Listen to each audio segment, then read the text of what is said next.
Okay, so it is my pleasure to introduce our 55th annual DeLong Lecturer. Professor Barry Simon is the Emeritus IBM Professor of Mathematics and Theoretical Physics at CalTech. He has made deep contributions in both mathematics and physics, including work in the fields of analysis, functional analysis, quantum field theory, statistical mechanics, Brownian motion, random matrix theory, non-relativistic quantum mechanics, random and ergodic Schrodinger operators, orthogonal polynomials, and spectral theory.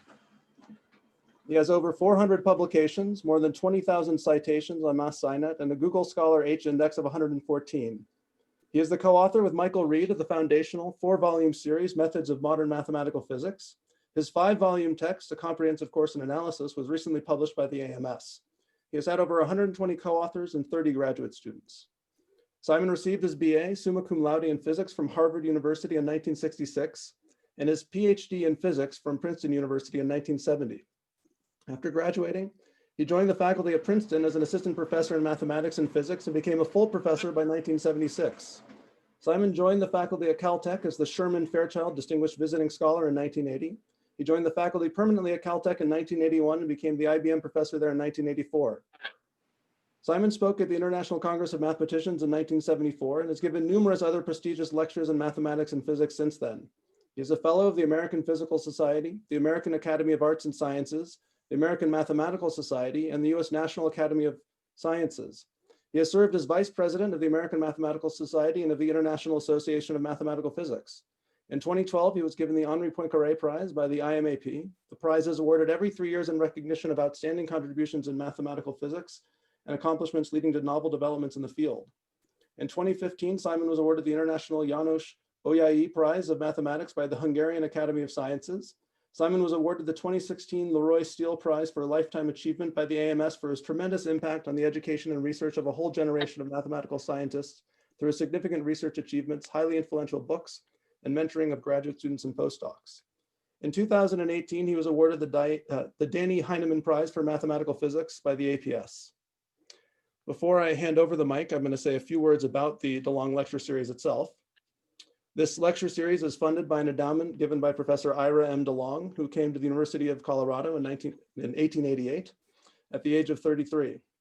Professor DeLong essentially became the mathematics department by teaching not only the college subjects, but also the preparatory mathematics courses. Professor DeLong was a prominent citizen of the community of Boulder, as well as president of the Mercantile Bank and Trust Company, organizer of the Colorado Education Association, and president of the Charter Convention that gave Boulder the city manager form of government in 1917. After his death in 1942, it was decided that the bequest he made to the mathematics department would accumulate interest until income became available to fund DeLong prizes for undergraduates and DeLong lectureships to bring outstanding mathematicians to campus each year. The first DeLong lectures were delivered in the 1962-63 academic year. Okay, well, with all of that said, thank you again for giving the lectures, and I'm going to hand the mic over to our speaker. Okay, so let me begin by sharing the screen.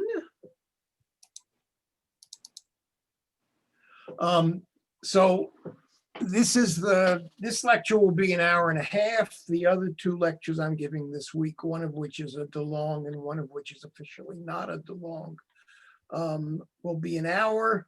This lecture, you don't need to know much mathematics at all. The other 2 lectures are colloquium level, but are more technical than what I'm going to talk about today. This is not only being recorded, but there's a version on YouTube and also a version at the Newton Institute.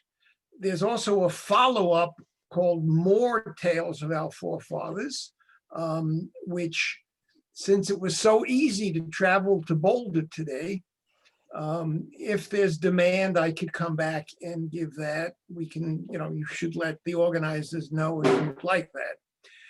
Anyhow, let me begin with the talk, and please leave questions for the end if you would. And let me turn on the right pointer. Okay.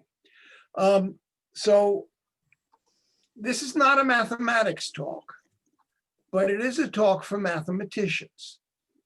It's dedicated to the notion it would be good if our students realized that while Han Banach refers to two mathematicians. So I'll show lots of pictures. That's Hahn on the left and Banach on the right. Mittag-Leffler refers to only one. While on the subject of names, I can't resist a semi-personal story. In the early 1980s, Mike Reed visited the Qur'an Institute. So this is a picture of Mike Reed, not in the early 1980s, but about more than 10 years ago now, at his 65th birthday celebration. He visited the Qur'an Institute, and at tea, Peter Lax took him over to a student that Lax knew was a big fan of Reed Simon. Lax said to the student, "This is the Reed of Reed Simon." Student, mouth falling open. "You're Reed?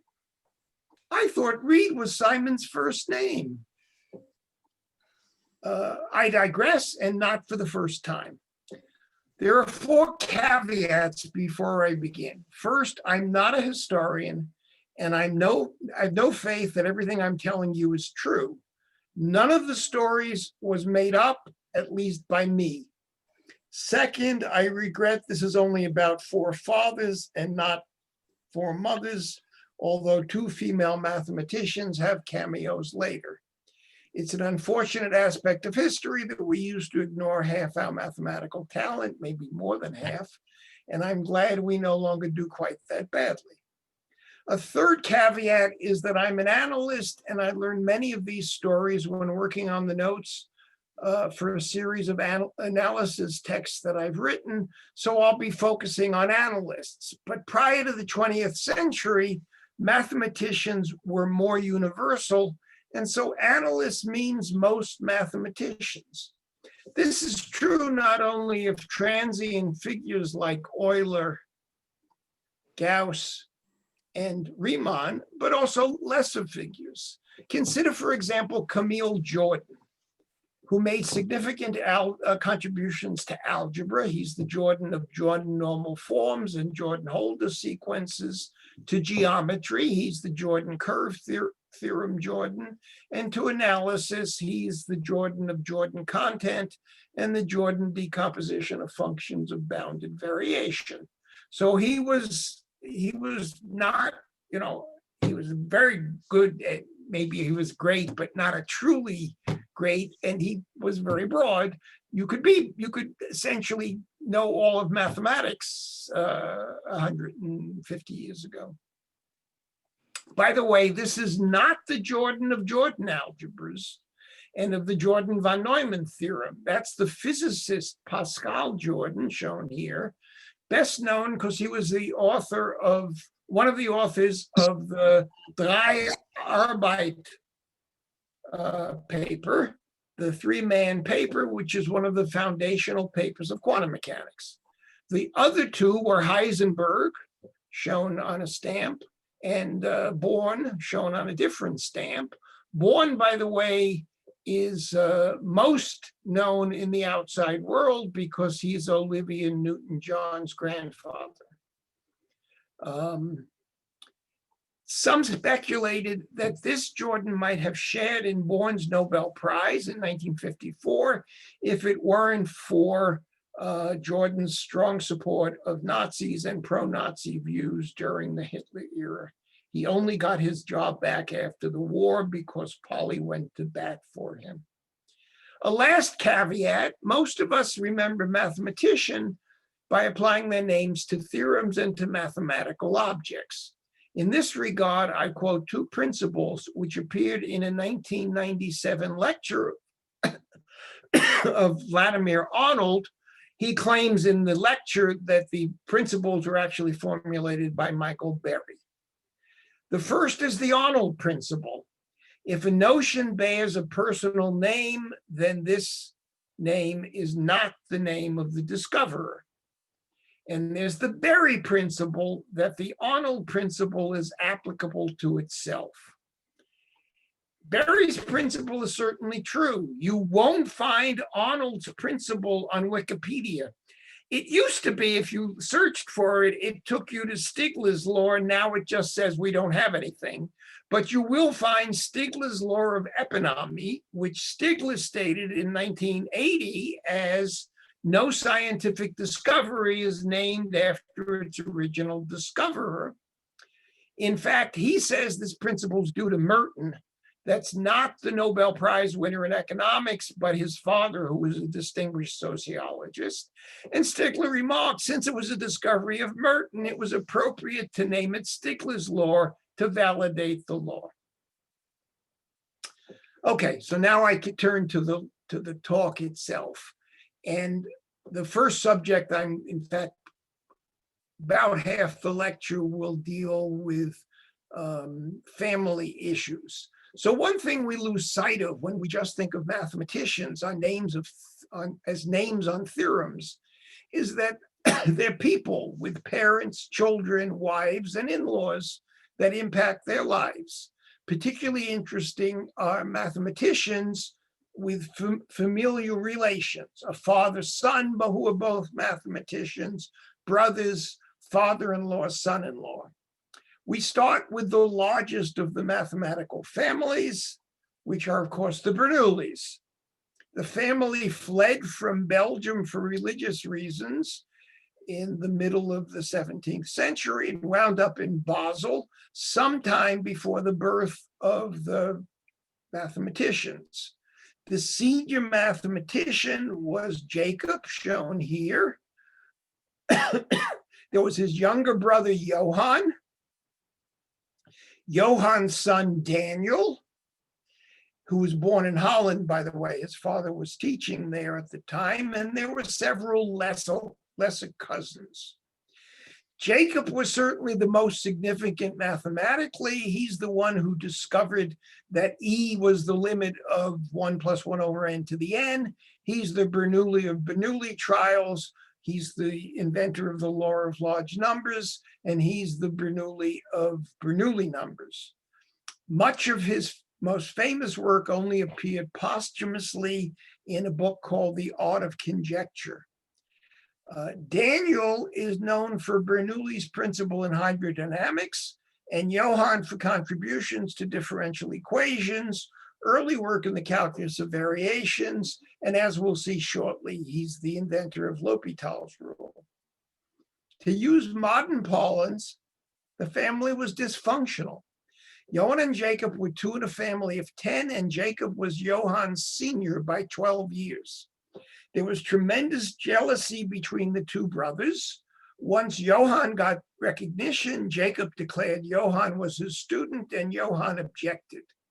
There was a huge priority fight between them over the isoperimetric problem and a total break in 1697. Jacob was convinced that Johann was trying to get his chair of Basel, and indeed 8 years later when Jacob died, Johann in fact did get his chair in Basel. You may have noted, I suspect you didn't because it's gone by fast, there was 8 years between Jacob's death and the publication of his posthumous work, and this was due to squabbling between Johann and his nephew Nicholas. To me, the most shocking event involves books on hydrodynamics. In 1738, Daniel, who was Johann's son, published a book on hydrodynamics that he'd largely finished in 1734. His father then published a book on the same subject, using many of Daniel's ideas, predated his book, and claimed his book was earlier and that Daniel had taken the ideas from him. The Marquis de L'Hopital was a French nobleman who over many years paid Johann Bernoulli a large annual retainer, initially for lectures on the new calculus of Leibniz and Newton and for continuing advice. In 1696, L'Hopital published The Analysis of Infinitely Small for the Understanding of Curved Lines, which was a hit. It was the first textbook on differential calculus. It contained what has come to be called L'Hopital's rule. He thanked various people in the preface, including Johann Bernoulli.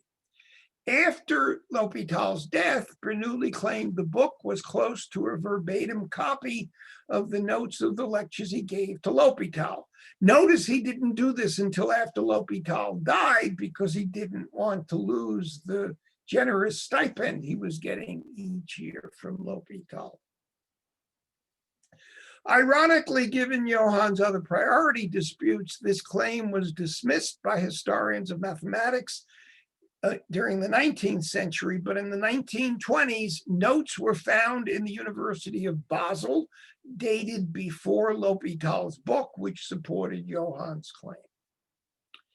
Undoubtedly, Johann Bernoulli's greatest contribution to mathematics concerns Leonhard Euler.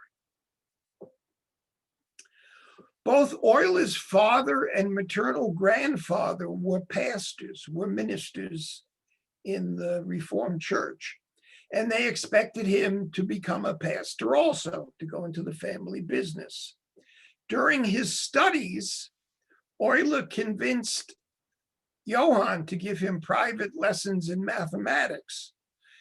Johann was very impressed and had been a student in university with Euler's father, and he was able to convince Euler's father to allow Euler to go into mathematics rather than become a pastor. And indeed, he found Euler his first job in Moscow, a position that Johann's son had and had become ill and was returning to Switzerland. Euler was also a great physicist and was very prolific. It's estimated about 1/3 of all research papers in mathematics and physics in the 18th century were written by Euler. In 1775, at age 68, he wrote over 50 papers.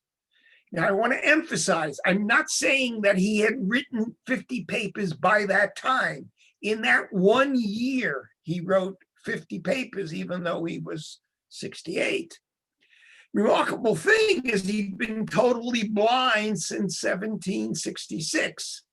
He wrote the papers with the help of scribes and mathematical assistants, among them his son and grandson. This is a famous painting of the blind Euler.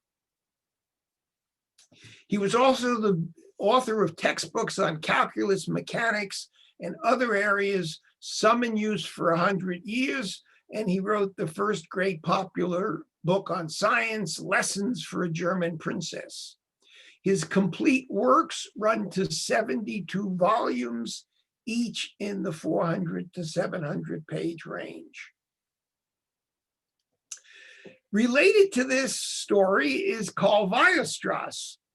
Weierstrass was the son of a Prussian finance ministry bureaucrat who wanted his son to follow in his footsteps because it was a good living being, for a commoner to be able to work as a bureaucrat, you got a good living. And he forced Karl to study finance at the University of Bonn. Karl rebelled and quit just short of his degree. A friend of his father stepped in and a compromise was reached. Karl would be allowed to get a degree in mathematics from Münster, which would allow him to teach mathematics in gymnasium, which is exactly what he did. He taught in gymnasium in 1841.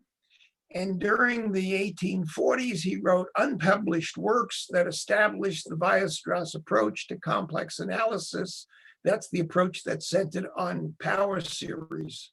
I think of Cauchy as being more connected with the Cauchy integral and Riemann with conformal maps and related things. Many of these papers were only published in his complete works 50 years later, although to get ahead of our story, Weierstrass, who was later a professor at the University of Berlin, did discuss this work then. During the summer of 1853, so this was 12 years after he'd been teaching in a high school, he wrote a memoir on elliptic functions. Now, when I first heard about this and I heard it was a big deal, I assumed this was on the Weierstrass P function, but that's later work. This is on a more technical issue. In the hands of Abel and Jacobi, the subject of elliptic functions had reached maturity in 1830, was a very hot area, was a very important area, but was no longer so hot. So the fact that an open problem, the so-called Jacobi inversion problem for general hyperelliptic functions, was solved in this paper caused a sensation. As a result of the reaction to this paper, Weierstrass was made a university professor. Shortly after that, a professor at the University of Berlin, where he developed an active school of analysis. His lack of a degree was settled by arranging for him to get an honorary degree, and this shows the older Weierstrass. One of my favorite quotes about Weierstrass is from Corner's book on Fourier analysis, where he comments on, so this is the young Fayet, on Fayet's theorem on Cesaro summability of Fourier series in the context of Weierstrass's theorem on the density of polynomials and the continuous functions on 0, 1. And here's what Corner says. Fayet discovered his theorem at the age of 19. Weierstrass published this theorem on density of polynomials at age 70. With time, the reader may come to appreciate why so many mathematicians regard the second circumstance as even more romantic and heartwarming than the first. Fayet was actually born Leopold Weiss. Weiss is, of course, German for white in Hungary. Fayet was a Hungarian Jew and was a student of Hermann Schwarz. Schwarz, of course, is German for black. In high school, Fayet, who was Weiss, Weiss changed his name to Fayet, which is Hungarian for white, in part because he correctly expected he would get less anti-Semitism if he had a Hungarian name rather than a name that everyone associated with Jews. One of Fayet's students was Fekete, which is Hungarian for black. So black had white, had black for students, but there was a change of language in between. Fayet has, in my opinion, the most impressive set of students, although we'll see he has some competition later in the talk. Fayet's other students included Marcel Ries. So the more famous Ries is Friedrich Ries, who was a student with Fayet in Budapest at the same time. Marcel Ries was Friedrich's late younger brother. Marcel actually spent his career in Sweden. Polya, Zago, von Neumann, Turin, and Erdős. Kept him on his toes.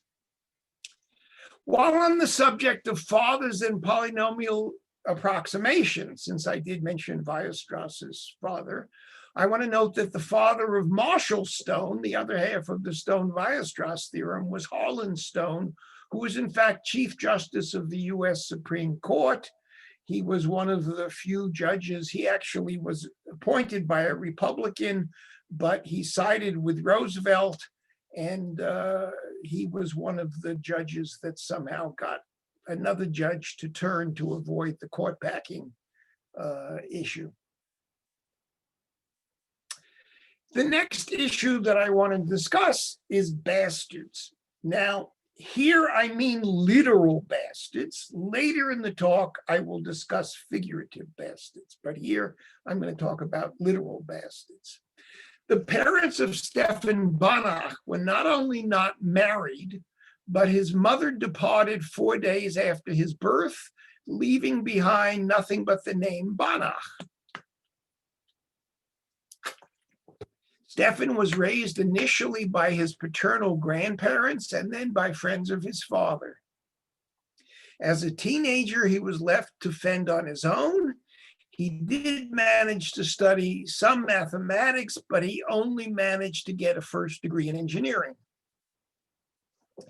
His life changed dramatically because of the following incident in 1916 when Banach was 24. Hugo Steinhaus, who's shown here, who was a few years senior and already well established as a mathematician, was 5 years Banach's senior and had been appointed a professor in Lvov, but was waiting for the position to start. And while he was doing that, he was actually living in Krakow and made a habit of strolling in the park in the evening. He heard wafting through the air one night the words Lebesgue integral. He couldn't resist following to find Banach and his friend Otto Nikodym. Steinhaus, who regarded Banach as his greatest mathematical discovery, took Banach to Lvov, where first Banach got a graduate degree. His second dissertation defined and began the study of what we call Banach spaces. And then with Steinhaus, he founded the famous Lvov school and the journal Studia Mathematica. This is a 100 zloty coin, but worth a lot more than 100 zlotys. It was actually a gold coin, which was minted for, there was an ICM in Warsaw in, I think, 76. And this was minted for that purpose. Steinhaus was a rather pleasant person. I was told by Mark Kotz, who's shown here, who I had the great pleasure of knowing, who was one of Steinhaus's students, that Steinhaus loved stories, and as of course did Mark. And a favorite among the Steinhaus stories was one that Mark passed on, and it goes as follows. The acceptance of your work by the mathematical public goes through 3 phases. First, they say it's wrong. Then they say it's trivial.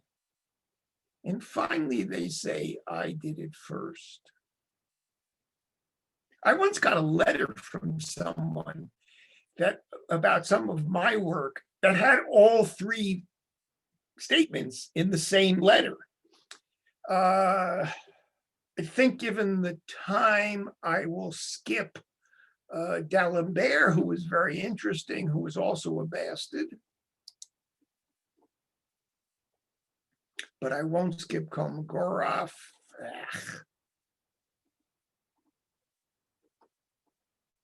Kolmogorov was also a bastard. His mother died in childbirth, and his father had nothing to do with him. He was raised by his mother's sister. Kolmogorov was actually his maternal grandfather's name. His grandfather was a wealthy landowner, and even if there hadn't been a Soviet revolution, it's likely Kolmogorov would have been able to go to university. But in Soviet Russia, he was certainly able to get an education. He was also a wunderkind, just as Fourier made a great contribution to Fourier series at age 19. Kolmogorov was 19 when he found L1 functions on the unit circle whose Fourier series is almost everywhere divergent. Several years later, he actually found a function whose Fourier series is everywhere pointwise divergent. He, of course, went on to make numerous higher order contributions to probability theory and to dynamics, as well as to topology and computer science. His students, so he's the competitor, include Arnold, Debruchin, Denkin, Gelfand, and Sinai. I have a fondness for Zago and von Neumann, but this is also strong competition for Fourier. Kolmogorov was an important player in the Lausanne affair in the 1930s. Kolmogorov's teacher was Lausanne, who was in turn a student of Egorov.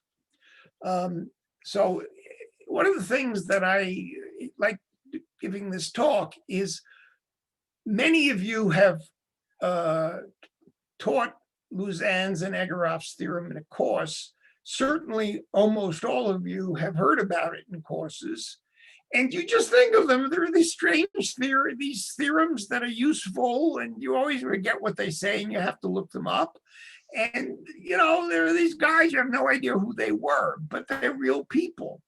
Both of them were, in fact, victims of the 1930s Stalin reign of terror.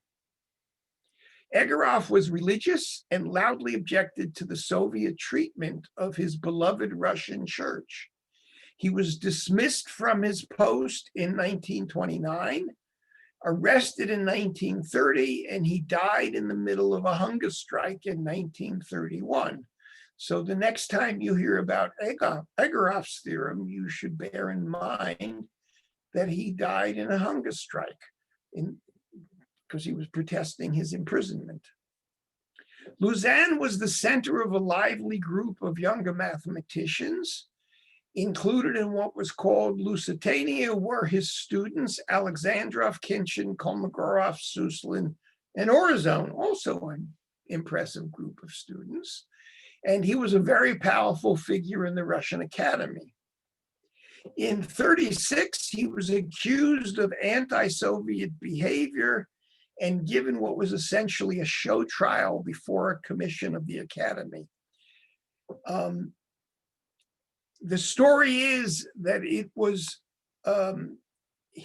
normally this would have been followed by execution, but in fact, Stalin was convinced that Lausanne had such an international reputation that this would hurt the reputation of the Soviet Union, and he intervened to prevent a more serious punishment. He was found guilty, but received a mild sentence, basically a loss of power and influence that left him a broken man. Among those testifying against Lausanne in this show trial were Alexandrov, Khinchin, and Kolmogorov, three of his students.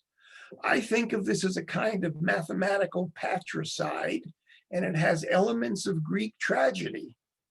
There's widespread speculation about the motivation of Alexandrov and Kolmogorov. These two were very close. They traveled together and shared a house for 50 years, in fact.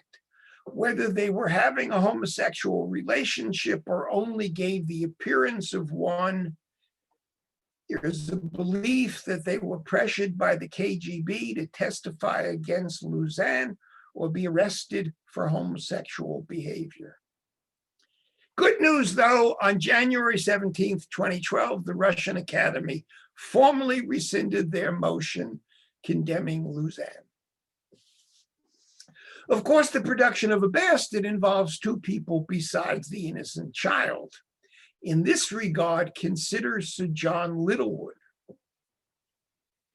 Just as one can't imagine discussing Stan Laurel without Oliver Hardy, one can't imagine John Littlewood without G.H. Hardy. They're arguably the most celebrated and successful mathematical collaboration ever. At one point, Harold Bohr. So when I first saw this picture, I got it from the net. It looks a lot like Niels Bohr, his younger brother. However, when you look closely, you realize it doesn't quite look like Niels. But Harold Bohr was a distinguished mathematician, and in the early years, he was more famous than his brother Niels, because Harold was in fact on Denmark's Olympic medal-winning soccer team. At one point, Harold Bohr said, "These days, there are three great British mathematicians, Hardy, Littlewood, and Hardy-Littlewood." Both Hardy and Littlewood were bachelor dons with nice rooms and meals. There was a tremendous bonus to staying single. If you got married, you could no longer live in college, and you could not have all your meals at the high table. Littlewood spent his entire career in Cambridge, except for a brief postdoc elsewhere.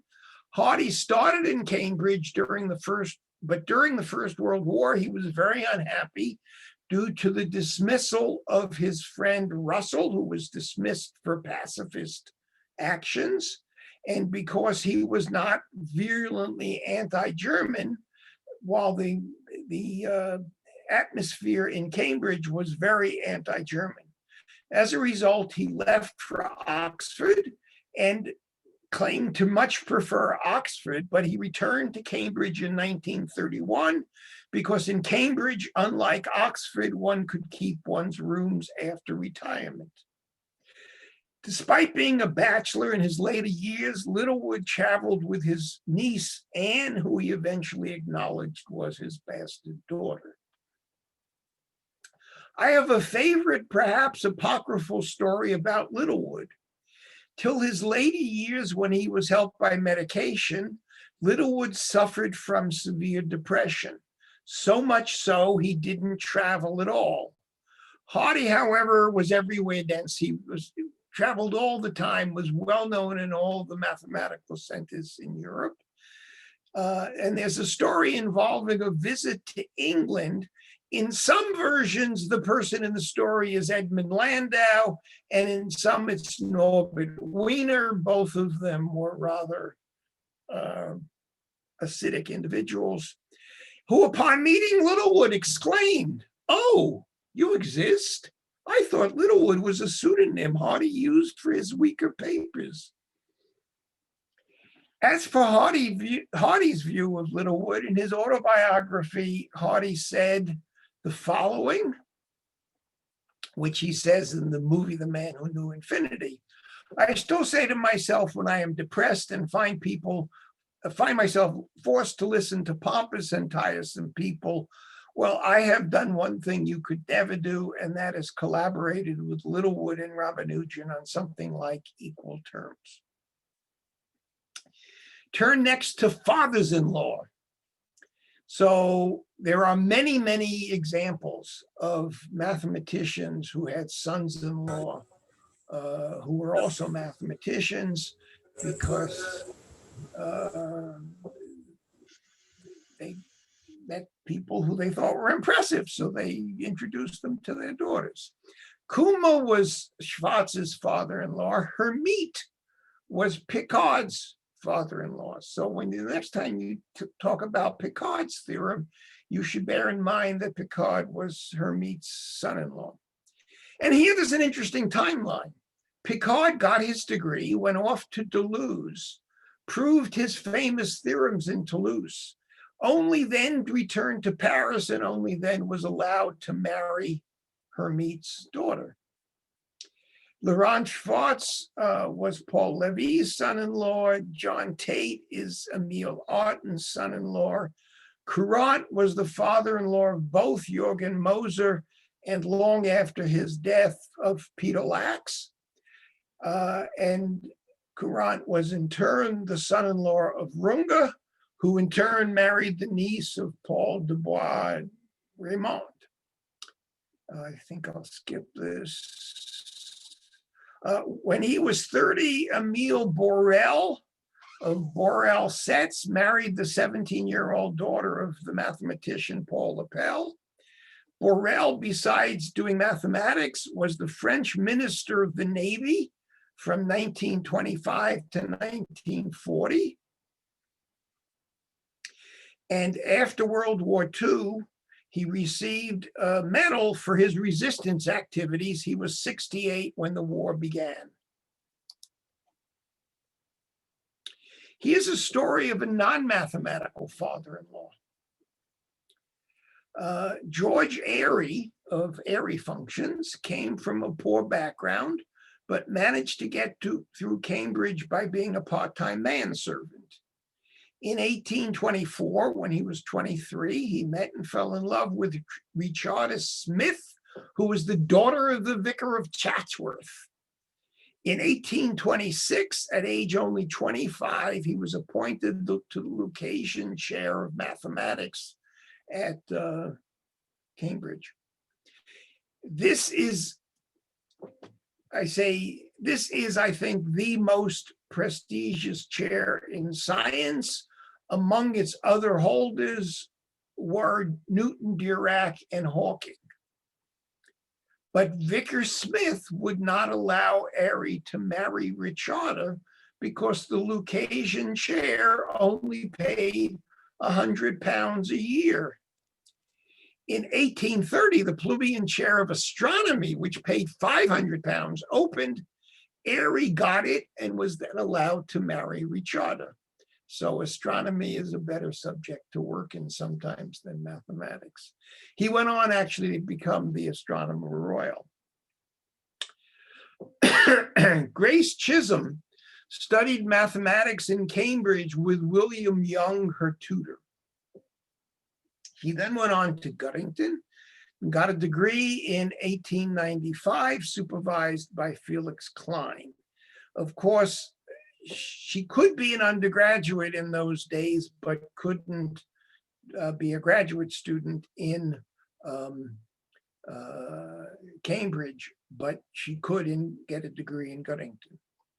She returned to England and married Young, whom she encouraged to be active in research. He had not been. Works credited to Young include the rediscovery of Lebesgue integration. He's the Young of Hausdorff-Young inequalities, of Young's convolution inequality, and Young's inequality on conjugate functions, of which the most famous examples written there. He's, however, not the Young of Young tableau. That's a different Young. It's clear that some of Young's work was joint with Grace, but not 100% clear which. He wrote to his wife at one point, "The fact is our papers ought to be published under our joint names, but if this were done, neither of us would get the benefit of it. No, mine the laurels now and the knowledge, yours the knowledge only. Everything under my name now, and later when the loaves and fishes are no more procurable in that way, everything or much under your name. At present, you cannot undertake a public career. You have your children." So 100 years ago, things were even worse than they sometimes are these days. Erwin Schrödinger, shown here, and Hermann Weyl were both professors of Zurich in the 1920s. So I couldn't resist 3 pictures of Weyl because they really show how people age.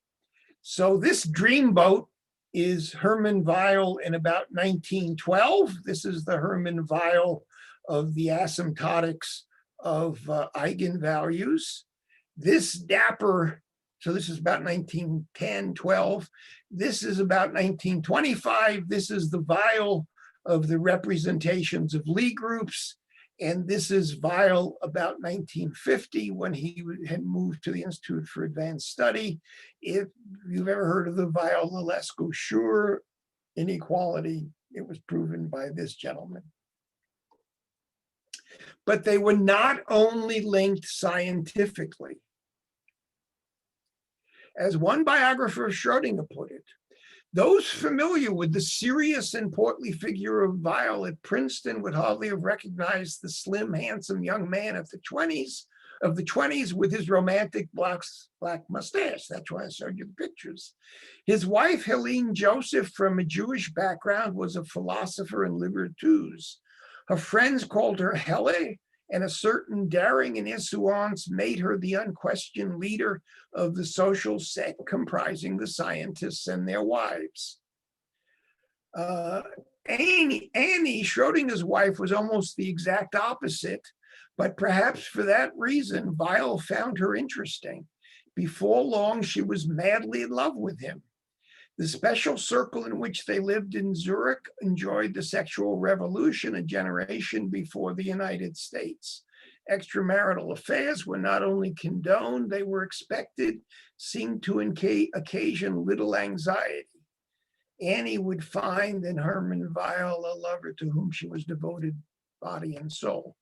So the next time you think about Weil and Schrodinger, you should bear in mind that Weil had an affair with Schrodinger's wife. We close our tales of families with a love story. Alexander Lyapunov is known for his work on stability of ordinary differential equations. He's the Lyapunov of Lyapunov exponents, and he's also a central figure in the proof of the central limit theorem. Indeed, he had the first general proof of the central limit theorem. In 1886, he married Natalia Sechenov. He met her as a teenager when being tutored by her father, who was a distant cousin. Lyapunov was a student of Chebyshev in St. Petersburg. He took a position in Kharkov in 1884, and when Chebyshev died about 1900, Kharkov returned to take Chebyshev's position in St. Petersburg. In 1917, Lyapunov took a position in Odessa because the doctors thought the climate there was better for Natalia's tuberculosis.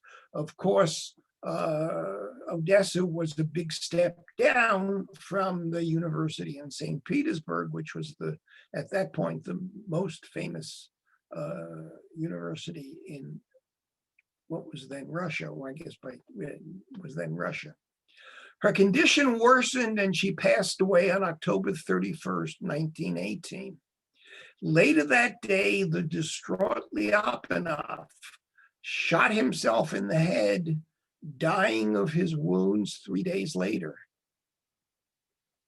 That's what I want to say about families. I now want to turn to issues involving education and degrees. If you have to deal with bureaucratic absurdities, either you had to deal yourself or with students, it's interesting to know the setbacks of the greats also. So Johann Peter Gustav Lejeune Dirichlet was in fact a German of Belgian extraction, the young one from really shy. In Germany, there was not very good graduate education. Gauss was, of course, in Göttingen, but Gauss did not take students. He was actually officially the head of the observatory and was proud of the fact that he did not take students until a few years later, when Dirichlet himself became a professor in Berlin. It was very hard to get a first-class mathematical graduate education in Germany. So he went to Paris and studied with Fourier and Poisson. He was, in fact, Fourier's student, and he did famous work on Fourier's series. And this made such a big splash, the Germans wanted him to return to a professorship, but it was a problem. He didn't have a German degree. So like Weierstrass later, it was arranged for him to get an honorary degree. By the way, Dirichlet's wife was the sister of Felix Mendelssohn, and the Dirichlets and Mendelssohns met every Sunday for social activities with Jacobi. I think I'll do this. Bernstein was a Jewish Ukrainian mathematician known for his work in approximation theory, Bernstein polynomials, Bernstein inequality, and for the Bernstein representation for completely positive functions.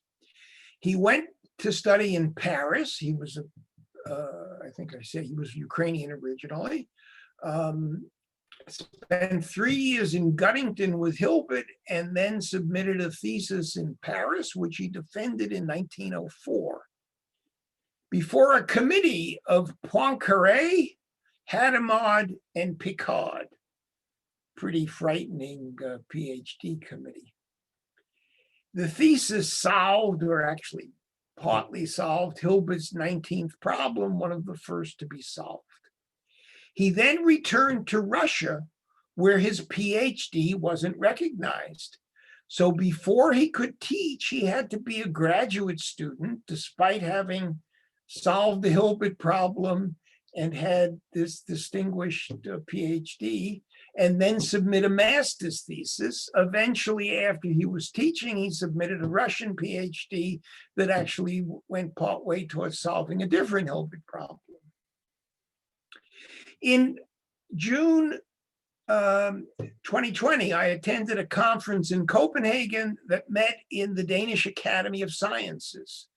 There was a huge painting of a meeting held around 1900, and a number of famous Danish scientists of the period were in this painting.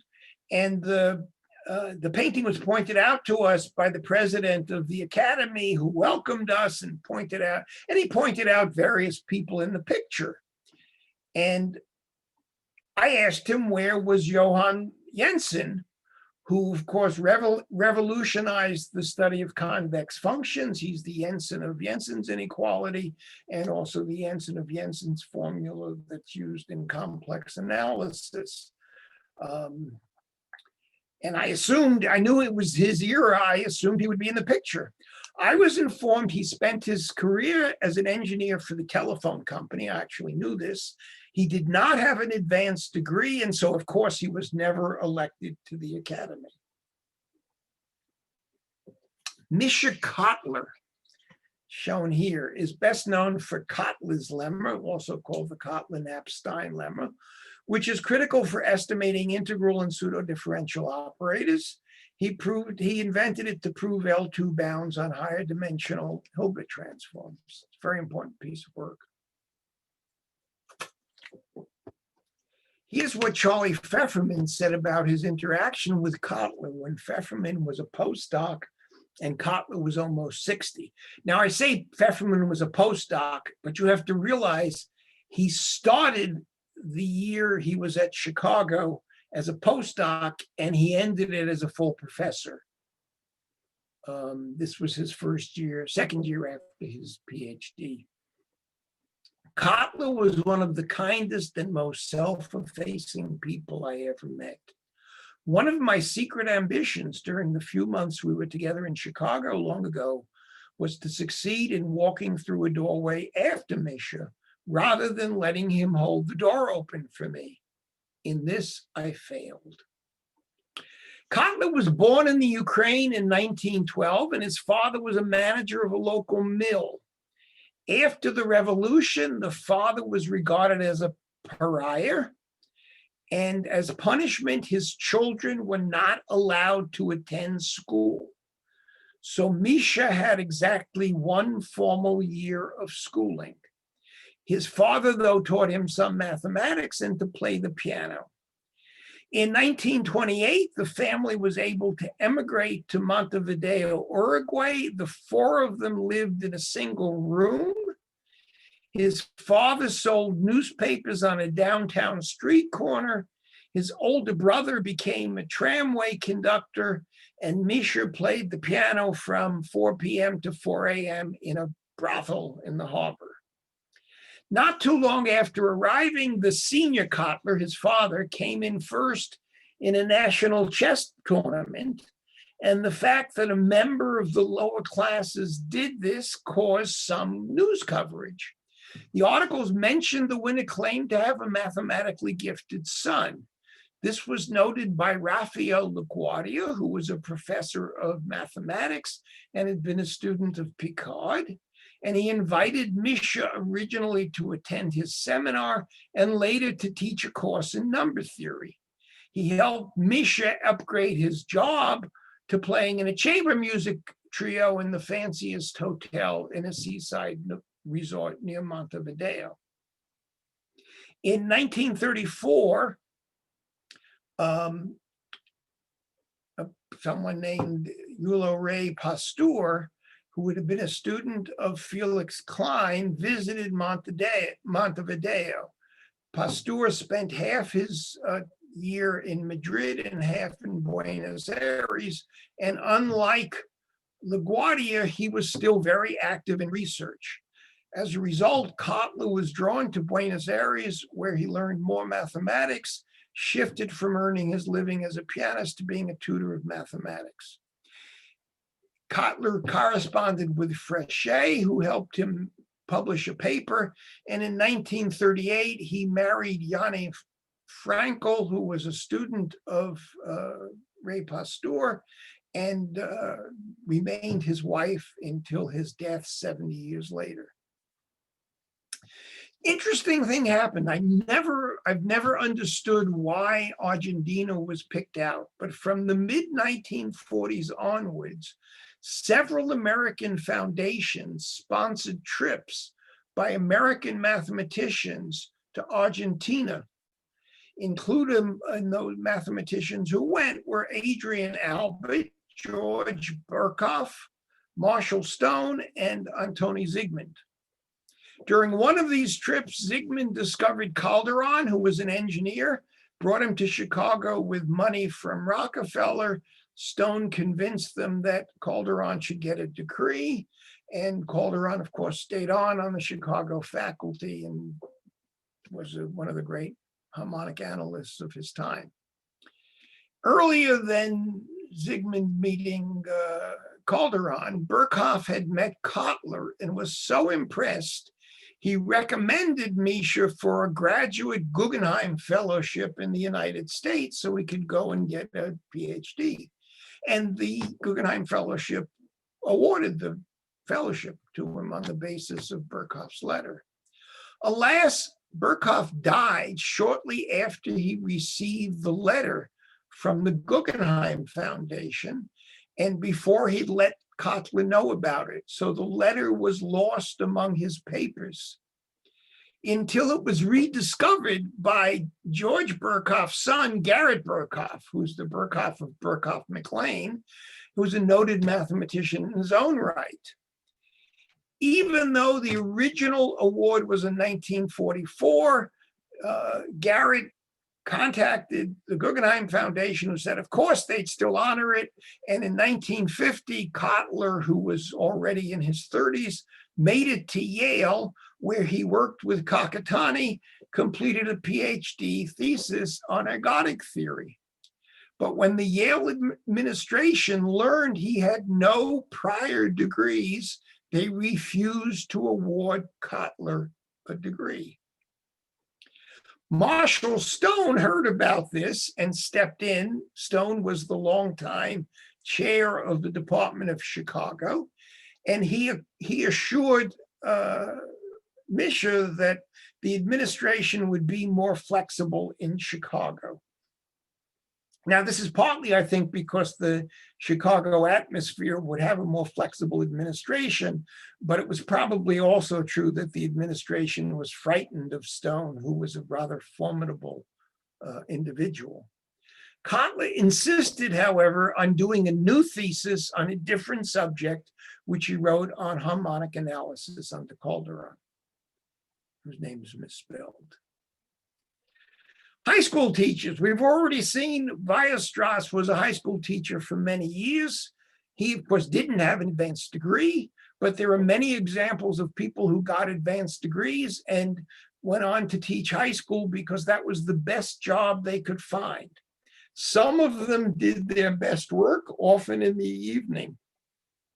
Among them were Kumar, who had Kronecker as a student, and Hadamard, who had the 12-year-old Maurice Frechet in his class. And later, when Hadamard was more established and a professor, he was also Frechet's thesis advisor. Lebesgue invented his measure theory during the period he was a high school teacher. Baer invented monotone classes of functions. And Nevin Linnet developed his famous value distribution theory while a high school teacher. Nevin Linnet's theory made a big splash, and he was shortly afterwards a professor at the University of Helsinki, where he became rector in 1941. He cooperated with the Nazis and was chair of the support committee for the Finnish branch of the Waffen-SS. After the war, he was dismissed as rector, spent some time in Zurich, His defenders tend to claim he was not so much pro-German as anti-Russian. He had fought in the Finnish-Russian War in 1917, and he, of course, supported Finland in its 1939 war with Russia. He was later rehabilitated enough to be president of the ICM. Still, I am among those who question the appropriateness of an ICM prize in his honor. So when I originally wrote these slides, there was an ICM prize in his honor. This past, I guess the summer before last, at the ICM, there was a vote of the committee after recommendation, of the membership after recommendation from the committee to stop having a prize in Nevin Linna's honor, and they've got somebody else to fund it. Some mathematicians, the next subject I want to discuss is unappreciated mathematicians. I'm going to have to skip some people. Some mathematicians are unappreciated in their lifetimes or even now. Let's talk about a few. So Fourier was more an engineer and physicist than a mathematician. Because of his practical abilities, he had high political appointments. He went to Egypt with Napoleon's campaign and ended up the governor of Lower Egypt. He spent many years as a prefect under Napoleon of the province that includes Grenoble, and he in fact oversaw the construction of the Turin-Grenoble highway. He wound up being appointed as a baron by Napoleon. He's of course best known for his book on heat flow, which includes both Fourier's series and Fourier transforms. He submitted it to the French Academy in 1807. A committee of Lagrange, Laplace, Monge, and Lacroix questioned the notion in the book of expanding any function in a Fourier series and delayed the publication of the book. And so it was only published 15 years after he submitted it. So the next time you submit a paper to the annals and it takes years before you get the referee's report, just remember Fourier's book took 15 years to make it. Of course, in 1829, Fourier's student proved that any piecewise C1 function has a convergent Fourier series. That's why he invented the Dirichlet kernel, in some sense justifying the statement in Fourier's book. Fourier also studied Egyptian history while he was in Egypt. Here's what Cornish says in his book. Apart from his prefectorial duties, Fourier helped organize the description of Egypt. Fourier's main contribution was the general introduction to this book, a survey of Egyptian history up to modern times. An Egyptologist with whom I discussed this described the introduction as a masterpiece and a turning point in the subject. He was surprised to hear that Fourier also had a reputation as a mathematician.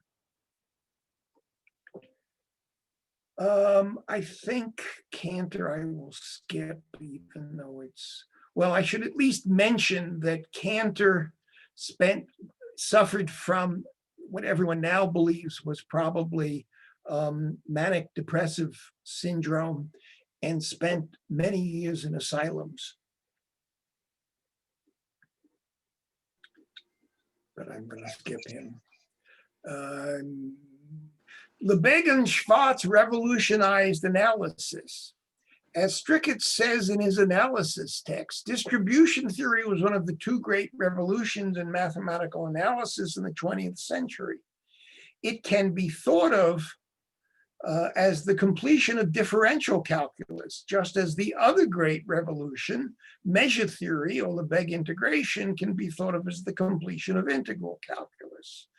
There are many parallels between the two revolutions. Both were created by young, highly individualistic French mathematicians, Both were rapidly assimilated by the mathematical community and opened up new worlds of mathematical development. Both forced a complete rethinking of mathematical analysis that had come before, basically altered the nature of the questions that mathematical analysts asked. And he didn't add that both never did anything close to the work, these discoveries. And while he said rapid assimilation, it wasn't overnight. Initially, Lebesgue's work was dismissed as insignificant by someone as powerful as Hermite. As for Schwarz, Trev tells the following story in his obituary of Schwarz. In 1948, Laurent Schwarz visited Sweden to present his distributions to the local mathematicians. He had an opportunity of conversing with Marcel Rees. Having written on the blackboard the integration by parts formula to explain the idea of a weak derivative, he was interrupted by Rees saying, "I hope you found something else in your life." Later, Schwarz told Rees of his hopes that the following theorem would be eventually proved. Every linear partial differential equation with constant coefficients has a fundamental solution, a concept which was made precise and general by distribution theory. "Madness," exclaimed Rees. "This is a project for the 21st century." In fact, it was done a few years later by Ehrenpreis and Malgrange. I don't know why my screen is doing that, but if it doesn't get worse. And part of the irony, of course, is that two of Rees's students, Gording and Hormander, used distribution to reformulate and study, in Gording's case, quantum field theory, and in Hormander's case, PDEs. I think I can probably do Helly. Helly's underappreciated and a paradigm for may you live in interesting times being a curse. In 1912, while he was teaching high school, he wrote a brilliant paper about the continuous functions on 0, 1. He proved the Hahn-Banach theorem for this case. Hahn and Banach only proved the general theorem 10 years later, and he used an argument that actually works for general separable Banach spaces, which had not been defined. So the standard induction, one step at a time. And the only reason he wasn't able to do the general case is people had not invented transfinite induction. He also, in this paper, proved sequential weak compactness of the unit ball in the theory, in this set of measures. This is a special case of what's now called the Banach-Aloglu theorem, but Aloglu's work was 25 years later. So why isn't he better known? Well, when the war broke out in 1914, he enlisted and served as a lieutenant. In 1915, he was shot in the lung and captured by the Russians. He spent the next few years in a hospital and prison in Siberia.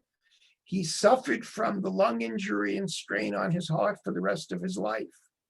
Even after the Russian involvement in the World War ended, he was not repatriated because the civil war in Russia made travel difficult. He only returned to Vienna in 1920. While he was able to get a habilitation, he couldn't get a paid academic position. His wife believed this was because he was Jewish. And Hahn, this is the Hahn of Hahn-Banach, who was himself Jewish, who could hire a young assistant, wanted someone younger than a person 15 years since his doctorate. Instead, Healy found a position in a bank, but the bank failed in 1929. He eventually found work as an actuary. After the Nazi occupation of Austria, Healy and his wife fled to the US. There, things improved somewhat with Einstein's help. He got several jobs, and finally he was offered a mathematics professorship at the Illinois Institute of Technology, but he died of a heart attack shortly thereafter. I think I'm going to skip Frichet, though.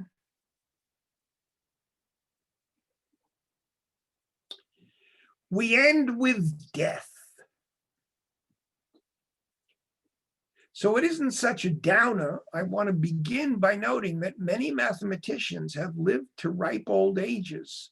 70s, I can certainly speak to that. 80s, 90s, even over 100. In just, without thinking, I immediately think of Cotin and Gelfand, who both lived to over 100. Indeed, as Odletsko was quoted in Derbyshire's Prime Obsession. This is an absolutely weird but interesting book. So Derbyshire was actually a right-wing columnist for National Review until he said some rather disgusting white supremacist statements when he was fired. But before that happened, he actually wrote a book called Prime Obsession on the Riemann hypothesis. It has alternate chapters. The mathematical chapters are, for the general public, not too bad. And the alternating chapters are on history and are actually pretty good. In any event, in this book, he quotes Odletsko, who he claims said the following: "It was said, whoever improved the prime number theorem would attain immortality. Sure enough, both Hadamard and Duvalley-Poussin lived into their late 90s. It may be there's a corollary here. It may be the Riemann hypothesis is false, but should anyone actually manage to prove its falsehood, to find a zero off the critical line, he will be struck dead on the spot and his result will never become known." Indeed, Hadamard, who is one of the two people to prove the prime number theorem, lived to age 97, but he actually had sons who were killed in each of the First and Second World Wars. And Duvalley-Poussin, who was made a baron, the Belgians seem to like to honor their distinguished mathematicians by making them barons. So Duvalley-Poussin is a baron, and I believe Ingrid Dobschies is a baroness. He lived to 95. Erdős and Selberg, who found the first so-called elementary proofs, that means complicated proofs that don't use complex analysis, lived to ages 83 and 90 respectively. And the irony of the quote, of course, is that Odletsko has done computer searches to find zeros off the critical line. As we know from Schramm's death, accidental death is still with us. Perhaps the strangest accidental death of a mathematician was Jürgen Graham. This is the Graham of Graham Schmidt. He was walking to he was Danish. He was walking to an academy meeting when he was struck by a bicycle and died of his injuries 2 days later. I think of Graham when I visit Copenhagen, and there are these bicycles whizzing by, and they always make me think of poor Graham. He was about 60 when this happened. Pavel Orozon was noted for his, I won't talk about what he did, but in 1924, when he was 26, he and Alexandrov traveled to Göttingen and Paris on vacation in Brest on the coast of France. While swimming, he was swept off by a wave and perished at age only 26. Raymond Paley did remarkable research in harmonic analysis with Littlewood. There's something called Littlewood-Paley theory, and with Polya and with Zygmunt in Cambridge.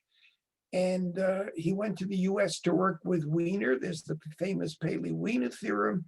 Went on a skiing vacation in Banff, where he was killed in an avalanche, also at age 26. Modern medicine can be appreciated by thinking about deaths in the 19th and earliest 20th centuries that would have likely been avoided with current technology. Abel, Eisenstein, Riemann died of lung ailments at ages 26, 29, and 39. And Stilches died at age only 38. I've been unable to find out what the cause was other than an illness. And Minkowski died at age 44 of a burst appendix. And it's likely that all of these people could have been treated with modern medical techniques. I think I'll skip this to turn to the final subject. So I promised you I would return to figurative bastards at the end of the talk. So I finally turned to the depressing view of what Hitler and Stalin and their systems did to various mathematicians. Those who fell victim to the Nazis are numerous. I actually, in my other talk, have a list of 5 mathematicians who were gassed in the camps, but I'll focus on 2 of the Nazi victims, Hausdorff and Schur. Felix Hausdorff was an urbane Jew, had more of a name in literature and philosophy than in mathematics. In fact, in the 1930s, there was a book published on Jewish contributions to German culture, and Hausdorff was not included in the section on mathematicians, but under his pseudonym, he was included in the section on German Jewish philosophers. He certainly had more of a reputation in literature and philosophy than in mathematics, especially prior to his moving from Leipzig to Bonn in 1910. Their study is actually the name of a mathematician, student of Caratadori. Study got him interested in geometry, and within a few years he had axiomatized topology, found the precursor to the Banach-Tarski paradox, invented the Hausdorff metric measure and dimension. As the 30s progressed, things got worse. He was dismissed from his position in 1935. On January 25th, 1942, expecting to be picked up for deportation to the camps of the East, Hausdorff, his wife, and her sister took overdoses of barbiturates and died. They committed suicide because of what they heard was happening in the camps. Isaiah Schur was a Jewish mathematician, for many years a professor in Berlin. His contributions to mathematics are well known. In the early 1930s, he turned down several invitations to leave Germany, thinking this was Germany after all, and people would come to their senses.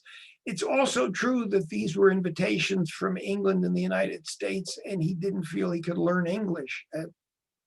He was then 60. In 1933, he was dismissed from his position, and in 1938 was pressured to resign from the Prussian Academy. Bieberbach, Teichmuller. So Bieberbach, I promised you bastards, Bieberbach, Teichmuller, Blaschke. All of them were terrible individuals, although they were talented mathematicians.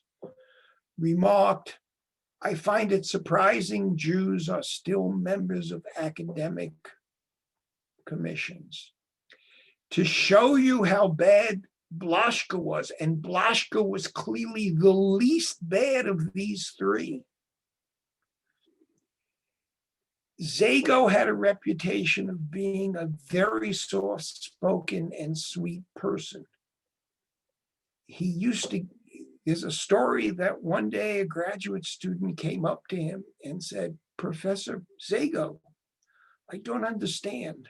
What everyone else calls Blaschke products, when you teach complex analysis, you only say products.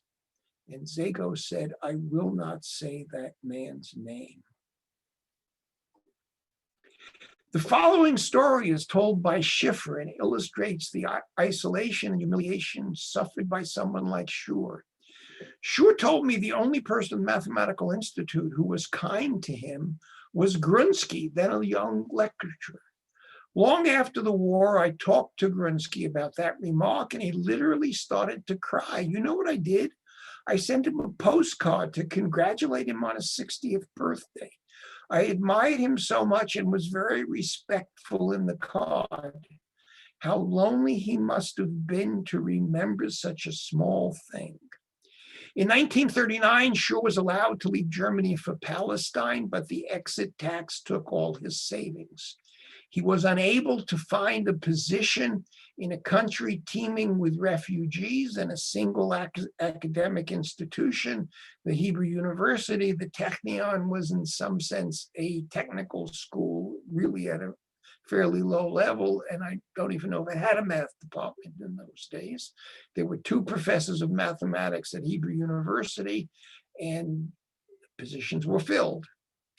Destitute, poor, and spiritually broken, he died in 1941. That's the Nazis. What about the Soviets? Well, I'll tell one story. Fritz Noether is the brother of Emmy Noether. Emmy is more celebrated, but Fritz made one great discovery.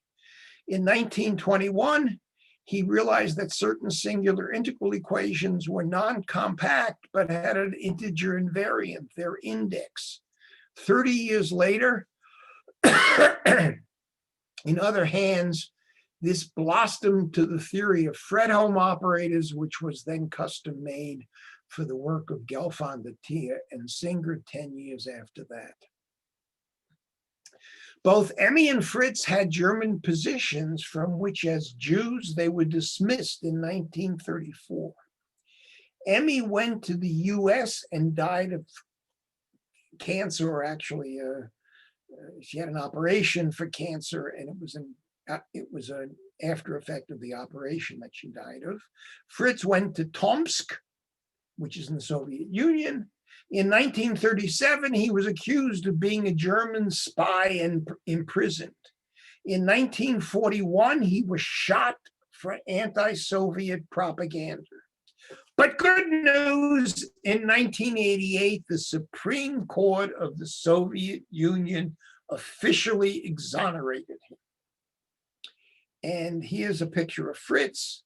That's my favorite picture of the young Emmy Noether.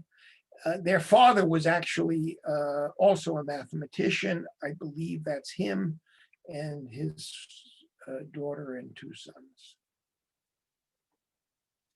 I hope you've learned our forefathers are fascinating as people. And when you hear names on theorems, you'll look them up using either Mr. Google or Ms. Wikipedia. Finally, a word from our sponsor. I've learned the lesson that one should never lose an opportunity to do some marketing. So I find most people know about Reed-Simon. Many don't know that 5 years ago, the AMS published a 5-volume series called The Comprehensive Course in Analysis. There's real analysis, basic complex analysis, advanced complex analysis, harmonic analysis, and operator theory. And finally, I should mention my latest book, which Springer published last year. Thank you, and I'll be glad to take questions.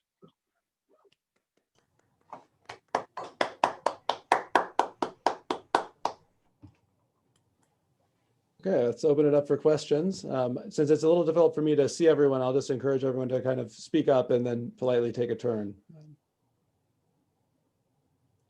I noticed there was a question in the chat. Oh, sorry, go ahead. Daniel? Oh, yeah. I was wondering if I had come across some interesting details about Fourier at one point.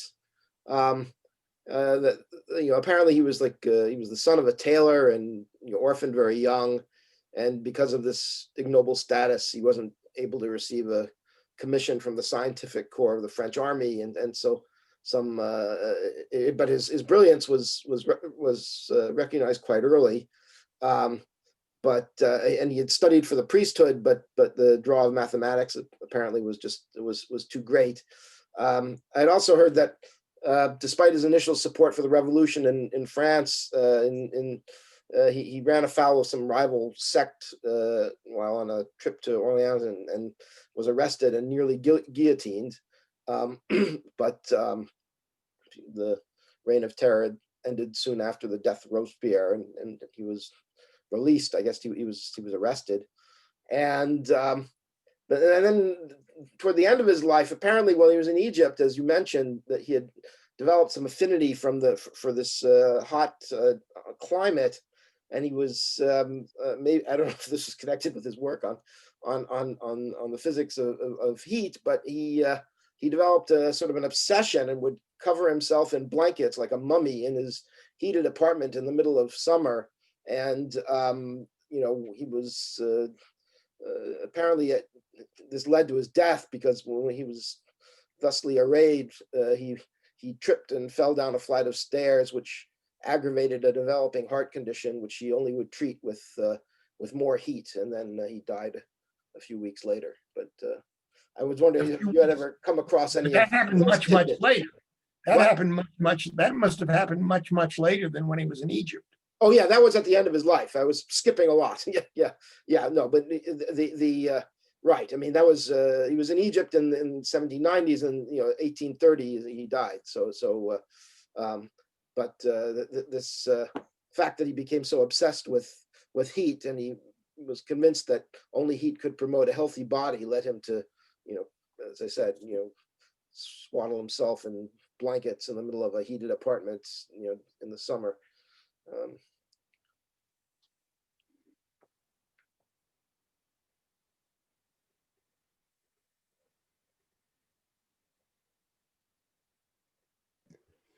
There was a question in the chat. Should I read it out? So for some reason, my Zoom is not showing. The question is this the same Hausdorff? I'm going to unshare my screen. Oh, okay. Okay. So I can even presumably see the chat. Yes, it's the same Hausdorff as Baker Campbell Hausdorff. Yes. So there are two Jordans, but as far as I know, only one Hausdorff. Are there further questions? I know it's a little bit of a funny system here, but so please speak up. I don't want to cut anyone off if there are questions. Yeah. So if someone were to make another one of these presentations in 50 years or so, what would you want on your slide, Dr. Simon?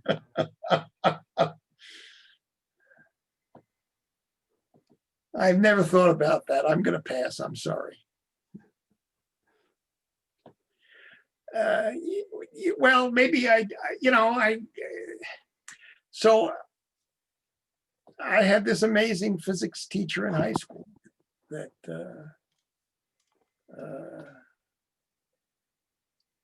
that had a tremendous impact on me, but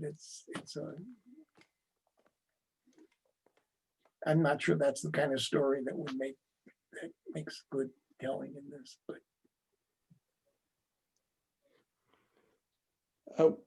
would you be willing to tell us a little bit about what would be in part 2? So part 2, I focus on mathematicians. So I pick 25 mathematicians in 8 groups of 3. And I will leave it as a mystery for how that works out, with themes. So I picked the 3 greatest, who for me are Gauss, Riemann, and Euler. I say less about Euler because, but one of the subjects is I picked the greatest small country mathematically speaking, right? And there's obviously only one candidate for the greatest small country mathematically speaking, that's Hungary. So I picked 3 Hungarian mathematicians who all happen to be Jewish, but that's just coincidental.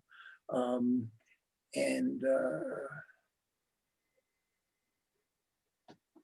any event, it's talking about, instead of this subject, organizing it this way, I've just picked 25 interesting people and talk about them. Almost everyone has interesting stories about them. Thank you. Let me give everyone a chance for other questions before I have one other question, which is, given that you're so knowledgeable and interested in these mathematical histories, do you find that it's influenced the way you've treated your own students? Probably not, because my interest in this actually is maybe the last 15 years at most. It really came up when I started writing these 5 books. And I've only had a few students since then. So it's hard to think that it's had, certainly had an influence in the students I had before then. I've always had a little bit of interest, but no, I don't think so. Any coincidence that it's 5 books? As opposed, oh, no. No. Mathematical lawgiver. No, because in fact, it started out as 4 books, but one of them was kind of long. So Sergei Gelfand insisted it be split in 2. Ah. So, right, that's why it's not parts 1 through 5. It's 1, 2A, 2B, 3, and 4. Ah, okay. But he just didn't like the idea of the complex analysis being, it would have been 1,100 pages or something. He said, no, we can't do that. Got to split it in 2. So I use that as, I think, an excuse to add an extra chapter. And if I ever do a second edition, there are some material. One of the 5 books has a lot less than the others, and it has room. So, and there are some topics I left out. So I may actually at least do a second edition of that. But no, there's no. No, in fact, if I'd realized that, I might have refused to split it. It sounds kind of presumptuous if you think about it. Just a little joke. Let me jump in. Before we thank the speaker again, I just want to make a couple of announcements. Just a reminder that there's another lecture in the DeLong series that Professor Simon is giving on Thursday. Professor Simon is also giving another lecture on Wednesday that I expect everyone will be interested in as well. All of the information is on the webpage, so I'll let you go there to make sure I don't say anything incorrectly now. You do need to register for those talks. Could you put the webpage in the chat just for those of us who may? Yes, good idea. Let me do it now before I forget. I've got it right here. Chat. So I've just got to organize my screen.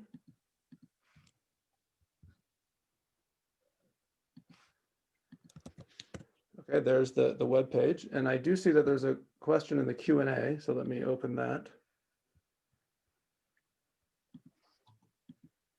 Okay, unfortunately, my computer is not allowing me to. Oh, that's what could be defined differently in history of. So let me just read it out loud. The question is, what could be what could be defined, please?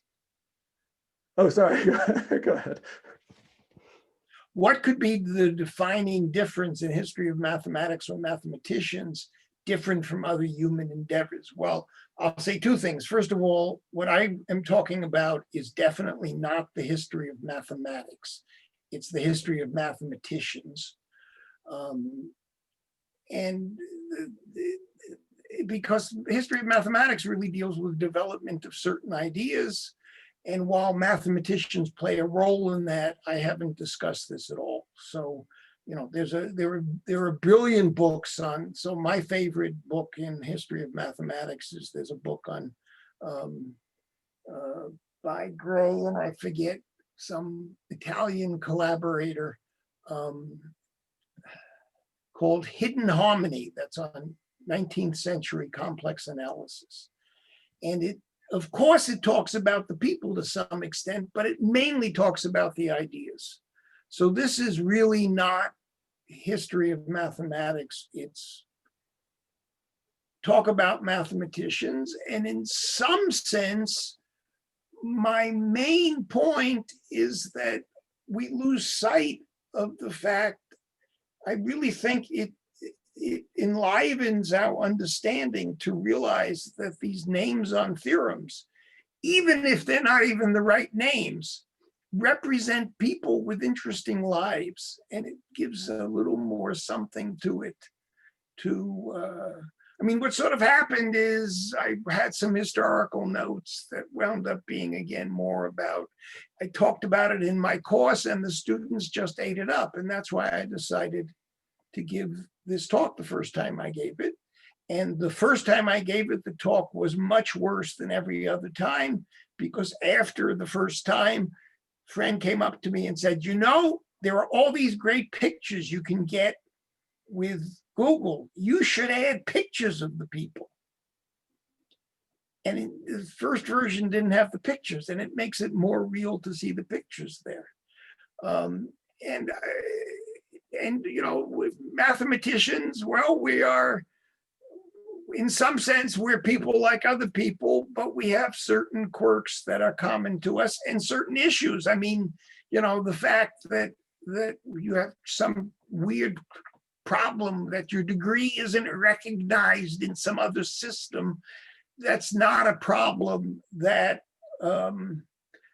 it's not the kind of problem that's faced by an industrialist who has different kinds of problems. But other than that, no, the whole point of this is that mathematicians are people.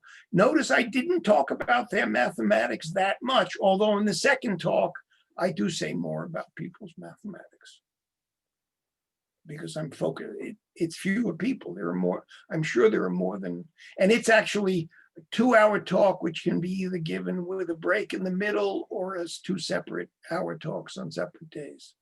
But therefore, there's a little more about. There's another question in the Q&A if you. Oh, look at that.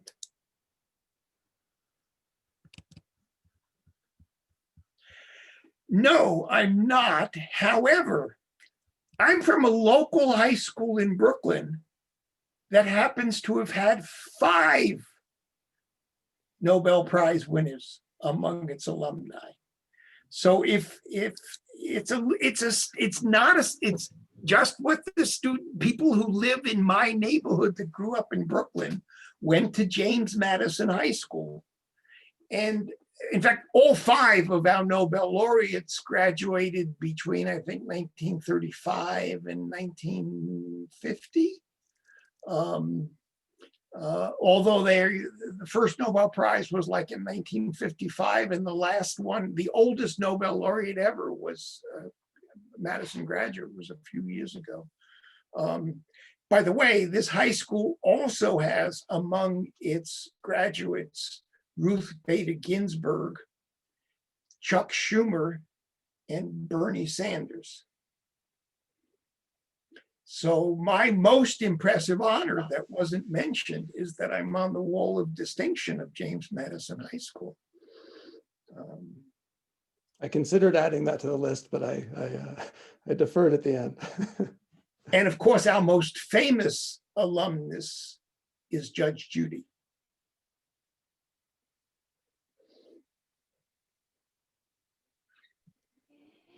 Okay, well, looking at the time, I think maybe we'll need to call I'll bring the recording to an end. Let's thank the speaker one more time.